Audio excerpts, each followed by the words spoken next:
Welcome to రండి తెలుగు. నేను మీ ప్రణీత్. అన్నమయ్య జిల్లా మదనపల్లిలో అయితే ఉన్నాం. ఈ రోజు అయితే సబ్ కలెక్టర్ ఆఫీస్ లో వినూత్నమైన ఒక ప్రోగ్రామ్ అయితే చూస్తున్నాము. మనం ఎక్కడైనా చూసింటాము, రైతు బజార్లో కానీ, సంతలో కానీ, మార్కెట్ లో కానీ కూరగాయలు పెట్టడము, అలాగే వాటిని అమ్ముకోవడం అయితే జరుగుతుంది. ఇక్కడైతే కొందరు రైతులు, అలాగే కొందరు మార్కెటింగ్ సంబంధించిన వ్యక్తులు ఈ ప్రోగ్రామ్ అయితే చేస్తున్నారు. ఇంతకు దీంట్లో ఉన్న పరిణామం ఏంటి, దీంట్లో ఉన్న విశేషం ఏంటని వాళ్ళ మాటలను తెలుసుకుంటాం. మేడం నమస్తే. మేడం నమస్తే అండి. మీ పేరు? మేడం మునీరా అండి నా పేరు. మేము మాదైతే నెగిటివ్ వచ్చేసి చింతపర్తి వాయిల్పాడు మండలం ఉంది మాది. ఇక్కడ నేను మన ఆర్వైఎస్ఎస్ సంస్థ నుండి ప్రకృతి వ్యవసాయ విభాగంలో మార్కెటింగ్ ఎంటీగా పనిచేస్తున్నాను. నేను ఇక్కడ వచ్చేసి మదనపల్లి డివిజన్ లో మార్కెటింగ్ ఎంటీగా ఇన్ఛార్జ్ తీసుకోవడం జరిగింది. ఇక్కడ ఫార్మర్స్ కి అందరికి కూడా ఎవరైతే ప్రకృతి వ్యవసాయం చేస్తున్నారో వాళ్ళందరికి కూడా ఏ విధంగా మనం పండించిన పంటలన్నీ కూడా ఏ విధంగా అమ్ముకోవాలి, ఏ విధంగా దాన్ని డిస్ప్లే చేసుకోవాలనే దానిపైన నేను ఇక్కడ వర్క్ చేయడం జరుగుతుంది. ఈ రోజు మన సబ్ కలెక్టర్ ఆఫీస్ దగ్గర కూడా ఈ ఫార్మర్స్ నుండే ఇక్కడ మనము డైరెక్ట్ గా అన్ని కూడా పెట్టించడం జరుగుతుంది. ఇక్కడ మన దగ్గర మిల్లెట్స్ అన్ని రకాలు ఉన్నాయి. తర్వాత పౌడర్స్, జొన్న పిండి, సద్దపిండి, రాగి పిండి, పసుపు అలాంటివన్నీ కూడా ఎవరికైతే నిత్యావసర వస్తువులు ఉన్నాయో అవన్నీ కూడా ఇక్కడ మనకు స్టాల్లో పెట్టడం జరిగింది. అదే విధంగా మనకు వెజిటేబుల్స్ కూడా ఇక్కడ ఆకుకూరలు కానీ వెజిటేబుల్స్ అన్ని కూడా ఇక్కడ ఎందుకంటే ఇక్కడ ముఖ్య కారణంగా మేము ఎందుకు పెడుతున్నాము అంటే కారణం ఏంటంటే ప్రతి ఒక్కరికి ఎటు ఆలోచించుకున్నా ఏం చేసినా కూడా ఆరోగ్యాలు చాలా దెబ్బతింటున్నాయి. ఎందుకు దెబ్బతింటున్నాయి అంటే ఎక్కువ మనకు కెమికల్స్ వాడడం వల్ల. ఎక్కడైతే మనకి ఎక్కువ కెమికల్ వాడుతున్నారో అక్కడంతా కూడా ఎక్కువ మోతాదులో మనకి క్యాన్సర్స్, తర్వాత వచ్చేసి బీపీ, షుగర్ లాంటివి ఎక్కువ ఉన్నాయి. అదే విధంగా చిన్నపిల్లలకి మలబద్ధకం అనేది, తర్వాత వాళ్ళకి కళ్ళు మసగ్గా కనిపించడం ఇలాంటివన్నీ కూడా ఉంది. ఇలాంటివన్నీ అందరినీ కూడా ఉద్దేశించుకొని మనకు ప్రకృతి వ్యవసాయంలో పండించిన పంటలు కావచ్చు, ఆర్గానిక్ లో పండించినవన్నీ కూడా వాళ్ళ ఎక్కడ తీసుకోవాలనేది కూడా అర్థం కాక వెతుక్కుంటూ పోయి ఎంత అయినా కూడా ఖర్చు పెట్టి దాని వాల్యూ తెలిసిన వాళ్ళందరూ కూడా కొంటున్నారు. కానీ మేమేం చేస్తున్నామంటే ప్రతి ఒక్కరికి తెలియాలి, ప్రతి ఒక్కరికి అమృతాన్ని మనం అందించాలి, మంచి ఆరోగ్యాన్ని అందరికి ఇవ్వాలనే ఉద్దేశంతో మనకు ఎక్కడైతే ఎక్కువ మనకు జనాల సమస్యలు ఉండి తిరిగే చోటు కావచ్చు, ఎక్కడైతే ఎక్కువ జనసంచారం ఉంటుందో అక్కడంతా కూడా మేము ఈ స్టాల్స్ రూపంలో పెట్టి అందరికీ తెలియచేస్తూ ప్రచారణ చేస్తూ, అదే విధంగా రైతుల ద్వారా వీళ్ళకి ఆదాయం వచ్చే విధంగా మేము ప్లాన్ చేసి స్టాల్ అనేది రన్ చేయడం జరిగింది. ఇది మొదటి వారం అండి. మాకు గౌరవ ముఖ్యమంత్రి గారు కూడా, చంద్రబాబు నాయుడు గారు కూడా ఆదేశాల మేరకు మేము ప్రతి చోట, ప్రతి మండల హెడ్ క్వార్టర్స్ లోను, ఎక్కడైతే మనకు మున్సిపల్ ఆఫీసు, ఎక్కడైతే మున్సిపాలిటీ ఉంటుందో అక్కడంతా కూడా మున్సిపల్ ఆఫీసుల్లో, సబ్ కలెక్టర్ ఆఫీసుల్లో, కలెక్టర్ ఆఫీసుల్లో, ప్రతి ఒక్క డిపార్ట్మెంట్ ఆఫీసులందరికి కూడా మనము ఇక్కడ స్టాల్స్ పెట్టాలని ఆదేశించడం జరిగింది. అదే విధంగా మా సంస్థ నుండి కూడా ఈవీసీ సార్ గారైన గౌరవనీయులైన టి విజయ్ కుమార్ సార్ గారు కూడా మాకు ఆదేశించడం జరిగింది ఇక్కడ పెట్టాలని.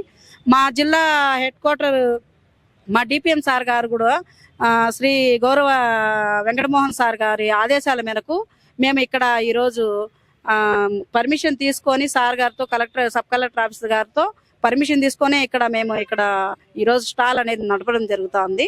ఇది మొదటి వారం అండి. ఇక్కడ మనకు ఫార్మర్స్ నుండి అందరినీ గ్యాదర్ చేసుకొని ఒక ఫార్మర్ లీడ్ తీసుకొని ఇక్కడ స్టాల్ అనేది రన్ చేసేదానికి ఫార్మర్ కూడా వచ్చారు. ఆ ఫార్మర్ కి మనం ఏ విధంగా మొదటగా పరిచయం చేయాలి, ఏ విధంగా మనం మోటివేషన్ చేయాలి, దేని గురించి ఎలా చెప్పాలి అని మనం నేర్పించాలనే ఉద్దేశంతో ఈ రోజు స్టాల్ దగ్గర కూడా నేను పూర్తి సమయాన్ని ఇక్కడ వీళ్ళకి కేటాయించడం జరిగిందండి. మనం ముఖ్యంగా చూసుకున్నట్లయితే ఆర్గానిక్ ఫార్మింగ్, న్యాచురల్ ఫార్మింగ్ గురించి ఒక సినిమా నితిన్ అయితే కూడా వచ్చింది. అది ఎంతవరకు ప్రజల్లో పోతుందో అయితే మనకు తెలియదు, కానీ ఈ విధంగా మీరు చేయడం ద్వారా చాలా మేరకు ప్రజల్లోకి వెళ్తుందని. ఇప్పుడు మీరు చేసే farming organic farming, natural farming? Natural అండి. ఆర్గానిక్ అయితే కాదండి, ఇది నేచురల్, ప్యూర్ నేచురల్. ఎక్కడైతే మనకు దేశీ ఆవు ఉంటుందో అక్కడ ఆ ఆవు పేడని, ఆవు పంచతాన్ని తీసుకొని మేము అందులో మనకు చుట్టుపక్కల ఉన్న వనరుల్లో ఉండే ఆకులు, అనుములతోనే మేము అన్ని కూడా క్రిమి కీటకాలను దాన్ని నాశనం చేసేదానికి మేము ఈ విధంగా చేస్తున్నామండి. ఇవి ప్రతి ఒక్కటి ఏ ఫార్మర్ అయినా సరే మనకు సీజన్ వారీగా మనకు ఒక సంవత్సరంలో 2 సీజన్స్ ఉంటాయి, కొన్ని చోట్ల వాటర్ ఉంటే 3 సీజన్లు కూడా ఉంటాయి. అక్కడ ఎవరైతే మనకు స్టార్టింగ్ పిఎండిఎస్ నుండి స్టార్ట్ చేసి విత్తనం ఇంటికి వచ్చే వరకు ఎవరైతే మనకు ఇక్కడ పూర్తి ప్రకృతి వ్యవసాయ పద్ధతులు పాటిస్తున్నారో అలాంటి వారి దగ్గరే మనము టైఅప్ అయ్యి ఈ ఉత్పత్తులు అనేది కూడా అందరికీ అందించాలని, అందరికీ అమృత ఆహారాన్ని అందించాలనే ఉద్దేశంతో మేము ఇక్కడ వర్క్ చేస్తున్నామండి. ఈ నేచురల్ ఫార్మింగ్ ని చూసుకున్నట్లయితే మీరు రైతులకు ఎలా నేర్పిస్తారండి? ఇక్కడ మాకు ఒక టీం ఉంది. జిల్లా స్థాయి నుండి మేమైతే కొంతమంది ఎన్ఎఫ్ఎల్ అనేసి అంటే డివిజన్ కి ఒకరు ఉంటారు. అదే విధంగా ఎంటీస్ అనేసి మండలానికి ఒక ఎంటీ కూడా మాస్టర్ ట్రైనర్స్ ఉంటారు. అదే విధంగా ప్రతి పంచాయతీలోను ప్రతి గ్రామంలోను వివోకి ఒక ఐసిఆర్పి అనేది స్టాఫ్ ని నియమించడం జరిగింది. ఎక్కడైతే మనకు ఫార్మింగ్ జరుగుతుందో అక్కడికే మన స్టాఫ్ వెళ్తున్నారు. గ్రౌండ్ లెవెల్లో ఉండే స్టాఫ్ అందరూ కూడా వెళ్ళి వాళ్ళు ఈ విధంగా మందులు కొట్టేటప్పుడు వాళ్ళకి ముందుగానే వాళ్ళకి తెలియజేస్తారు. ఈ విధంగా మందులు కొట్టడం వల్ల భూమి ఆరోగ్యం కూడా దెబ్బతింటుంది. అదే విధంగా అందరి ఆరోగ్యాలు కూడా దెబ్బతింటాయి. మీరు దిగుబడి చూసుకొని మీరు ఇలా చేస్తున్నారు. 3-4 సంవత్సరాలు వరకు ఎవరైతే కంటిన్యూగా మనకు భూమిలో ఈ ఎక్కువ కెమికల్స్ వేస్తారో అలాంటి చోట అంతా కూడా 4-5 సంవత్సరాల తర్వాత వాళ్ళకి ఎలాంటి దిగుబడులు అనేది కూడా పెరగడం అనేది జరగదు. కాబట్టి మన ఐసీఆర్పీలు ఏం చేస్తున్నారంటే అక్కడికి వెళ్ళి వాళ్ళకి ప్రకృతి వ్యవసాయ పద్ధతిలో ఏ విధంగా పండించుకోవాలి, ఏ విధంగా మనం భూమిని మన పద్ధతిలోకి తీసుకోవాలనేది కూడా నేర్పించడం జరుగుతుంది. వాళ్ళు మనకు కంటిన్యూగా ఒక పంట అంటే ఒక పంట కాలము 2 పంట కాలం తీసుకొని 3వ పంట కాలానికి మనకు ఆ భూమి అనేది మన దారిలోకి వస్తుంది. స్టార్టింగే మనకు పూర్తిగా కెమికల్ లేకుండా ప్రకృతి వ్యవసాయంలోకి వస్తుందా అంటే రాదండి. 2 క్రాపులు ఖచ్చితంగా 2 సీజన్లు ఖచ్చితంగా మన పద్ధతులు పాటించినట్టయితే 3వ సీజన్ కి మనం అనుకున్నట్టుగా దిగుబడులు కూడా సాధించవచ్చు. ఇదే మేము రైతులకి తీసుకెళ్తున్నాం. ఇప్పుడు మీరు చెప్పినట్లు మేడం, రైతులకైతే మీరు నేచురల్ ఫార్మింగ్ అయితే చేస్తున్నారు, దీంట్లో నష్టం లాభాలు ఎలా వస్తాయి? మీరేమన్నా వారి దాంట్లో సాయం చేస్తారా? మామూలుగా అయితే మనకు కెమికల్ లో పండించిన కూరగాయలే ఎక్కువ డిస్ప్లే అవుతూ ఉంటాయి. వీళ్ళు కూడా ఎక్కడ అమ్ముకోవాలి, అక్కడే మార్కెట్ లోకి వెళ్తే దాని రేటే దీనికి కడుతున్నారు అనేసి చాలా బాధపడేవారు. ఇప్పుడు మేమేం చేస్తున్నామంటే ఈ స్టాల్స్ రూపంలో వాళ్ళకి ఒక ఉపాధి అనేది కలిగిస్తున్నాము. అదే కాకుండా యూట్యూబ్ ఛానల్ అనేది కూడా మేము క్రియేట్ చేశాము. ఈ యూట్యూబ్ ఛానల్లో కూడా ఆ ఫార్మర్ ఏ విధంగా దీన్ని ఫాలోఅప్ చేస్తున్నారు అనేది కూడా మేము ప్రతి ఒక్కటి షెడ్యూల్ అనేది ఆ ఫార్మర్ ఏ విధంగా మనకు పిఎన్డిఎస్ వేస్తున్నారు, ఏ విధంగా జీవామృతం బారిస్తున్నారు, ఎప్పుడు దానికి ఏ దశలో ఏది చేస్తున్నారు అనేది ప్రతి ఒక్కటి కూడా మేము యూట్యూబ్ ఛానల్ ద్వారా మేము అందరికీ తెలియజేస్తున్నాము. అదే విధంగా మనకు ఫార్మర్స్ కూడా మొదట్లో అయితే చాలా వాళ్ళు మొండికేసేవారు. అంటే మాకు దిగుబడులు తక్కువ వస్తాయి, మేము చేయలేము అనేవారు. ఇప్పుడు వాళ్ళకి మార్కెటింగ్ అనేది కల్పించడం జరిగింది కాబట్టి ఇప్పుడు ప్రతి ఒక్కరు కూడా ఇంట్రెస్ట్ చూపిస్తున్నారు. మేము దీనికి పీజే సర్టిఫికేషన్ కూడా చేయిస్తున్నాము. ఎవరైతే మనకు 2 సీజన్లు దాటి మళ్ళీ ఖరీఫ్ రబీ అలా కంటిన్యూగా 3 సంవత్సరాలు ఎవరైతే చేస్తున్నారో వాళ్ళకి సర్టిఫికేట్ కూడా అనేది మేము ఇష్యూ చేస్తున్నారండి మా ప్రాజెక్ట్ వాళ్ళు. ఆ ఆర్గానిక్ సర్టిఫికేట్ వచ్చిన తర్వాత వాళ్ళు పండించిన ఉత్పత్తులు వాళ్ళే డైరెక్ట్ గా ఎక్కడైనా అమ్ముకునే విధంగా అది కల్పిస్తున్నారు సర్టిఫికేట్స్ కూడా.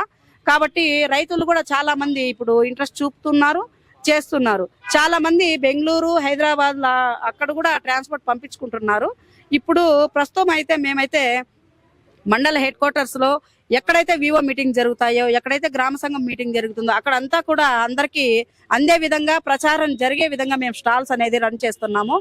మేము వాళ్ళకి ఎంత వరకైనా కూడా ఎంత ప్రొడక్ట్ ఉన్నా కూడా వాళ్ళకి మనకి బయట ఇక్కడ మన టౌన్ లో ఎంత కావాలో అంతా కూడా మనము సేల్ చేస్తున్నాము. మిగిలిన ఎక్కువ మనకు ఉత్పత్తులు ఉన్నప్పుడే పక్క జిల్లాలకు కూడా పంపించడము, పక్క స్టేట్లకు పంపించడము ఇట్లాంటివన్నీ కూడా మొదలు పెట్టారు ఫార్మర్సే.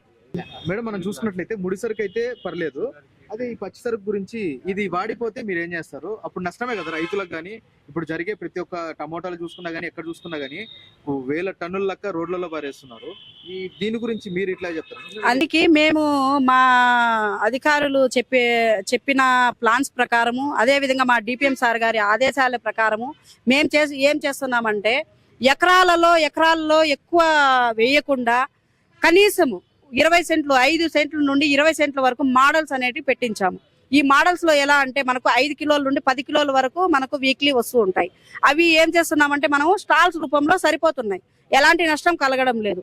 మనకి ఎన్నైతే స్టాల్స్ వస్తాయో ఇంకా మిగిలినంతా కూడా వాళ్ళ గ్రామంలోనే అందరూ తీసుకెళ్లిపోతూ ఉంటారు కాబట్టి మనకి ఎలాంటి నష్టం అనేది ఉండదు. కాబట్టి దీంట్లో ఏటీఎం మోడల్ అని, ఏ గ్రేడ్ మోడల్ అని, ఇది మనకి వేరుశెనగలో కూడా ఒక గ్రౌండ్ నెట్ మోడల్ అనేసి కొన్ని మోడల్స్ అనేది మాకు నమూనాలు చెప్పడం జరిగింది, ట్రైనింగ్స్ ఇవ్వడం జరిగింది. దీన్నే మేము రైతుల మధ్యలోకి తీసుకెళ్లాము. అదే విధంగా మనకు ఇక్కడ 5 నుండి 10 సెంట్లు లేదా 20 సెంట్ల మోడల్లోనే వేసుకుంటున్నారు కాబట్టి రైతులు ఎలాంటి నష్టపోయేదానికి అవకాశం లేదు. ఇవి అంటారా మిల్లెట్స్ అంటారా, ఇవైతే మనకు హాఫ్ ఎకరా వరకు మనం వాళ్ళకి చెప్తున్నాం. ఎందుకంటే అక్కడ వచ్చిన సరుకునంతా కూడా మనం ఉపయోగించుకొని, మన బంధువులకి ఉపయోగించుకొని, అదేవిధంగా మన ఫ్రెండ్స్ సర్కిల్లో, అదేవిధంగా గ్రామంలో పక్క మండలాల్లో కూడా సరిపోతుంది. కాబట్టి మేము హాఫ్ ఎకరా నుండి 1 ఎకరా చెప్తున్నాము. ఎవరైనా కమర్షియల్ రైతు ఉన్నారు అనుకుంటే వాళ్ళు బయట కూడా మేము చేయగలము, బయట పంపిస్తాము, మేము బయట కూడా డీల్ చేసుకుంటాము అనే వాళ్ళకు కూడా మేము ఎకరాల్లో కూడా చేసేదానికి ఫార్మర్స్ సిద్ధంగా ఉన్నారండి. వాళ్ళకి హెల్ప్ చేసేదానికి ఎప్పటికప్పుడు వాళ్ళకి ఏం అవసరమో, ఎలాంటి టైంలో ఏదన్నా ఎక్కువ సమస్యలు ఉన్నప్పుడు మా స్టాఫ్ అందరూ కూడా వెళ్ళి దానికి పరిష్కారం అనేది చేస్తుంటారు. అప్పటికి మా స్టాఫ్ వల్ల కాకపోతే మా పై ఇన్ఛార్జీలు ఉన్నారు కాబట్టి వాళ్ళ వరకు మేము తీసుకెళ్తాం. మేడం, ముఖ్యంగా చూసుకున్నట్లయితే ఇప్పుడైతే మీరు స్టాల్ పెట్టారు, ఇందులో అనేక రకాల కూరగాయలు ఉన్నాయి. ఇప్పుడు ఇవన్నీ ఎంతమంది రైతులతో సేకరించారండి? ఇవి ఇప్పుడు ప్రస్తుతం అయితే మేము 8 మందితో సేకరించామండి.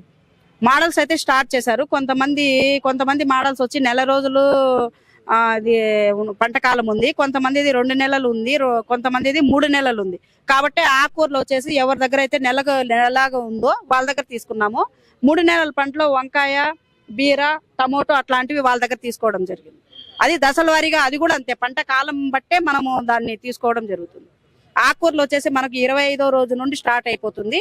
2 నెలల వరకు ఆకుకూరలు ఉంటాయి. అదే విధంగా మనకు ఈ బీర గాని, మటిక గాని, బెండ గాని, వంగ గాని ఇవన్నీ కూడా మనకు 45వ రోజు నుండి మనకి కాపు అనేది స్టార్ట్ అవుతుంది. కాబట్టి ఆ లోపల ఇవన్నీ కూడా కవర్ అవుతాయి. రైతుకు ఎలాంటి ఇబ్బంది కాకుండా, ఏ విధంగా నష్టపోకుండా ఈ ప్లానింగ్స్ తో వాళ్ళకి మోడల్స్ అనేటివి వాళ్ళ మధ్యలోకి తీసుకెళ్లడం జరిగింది.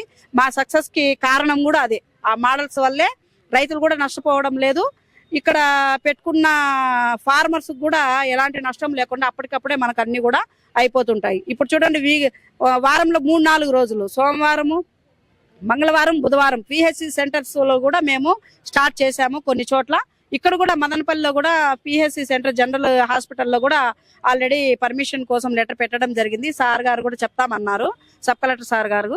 అక్కడ కూడా మనకు పర్మిషన్ వచ్చిన వెంటనే రేపు వారం లేదా వచ్చే వారంలో అక్కడ కూడా గర్భిణీ స్త్రీలు, బాలింతలు ఎంతో మంది హెల్త్ పరంగా చూపించుకోవడానికి వస్తూ ఉంటారు. కాబట్టి వాళ్ళకందరికీ అమృత ఆహారాన్ని అందించేదానికి మా టీం అందరూ కూడా చాలా శ్రమ పడుతున్నారు. మన ఫార్మర్స్ కూడా దీనికి మాకు కట్టుబడి ఉన్నారండి. ఎట్టకేలకు మనం చూసుకున్నట్లయితే ఆర్గానిక్ ఫార్మింగ్ వద్దు, నేచురల్ ఫార్మింగ్ ముద్దు అంటున్న మునీరా మేడం గారు, అలాగే RYSS ప్రోగ్రామ్ నుంచి సబ్ కలెక్టర్ ఆఫీస్ లో ఈ స్టాల్ ని పెట్టడం చాలా ఆనందకరం. మరిన్ని ఈ స్టాల్స్ పెట్టి ప్రజలకు నేచురల్ ఫార్మింగ్ గురించి అవగాహన కలిగించాలని రన్ టీవీ ద్వారా కోరుకుంటాం.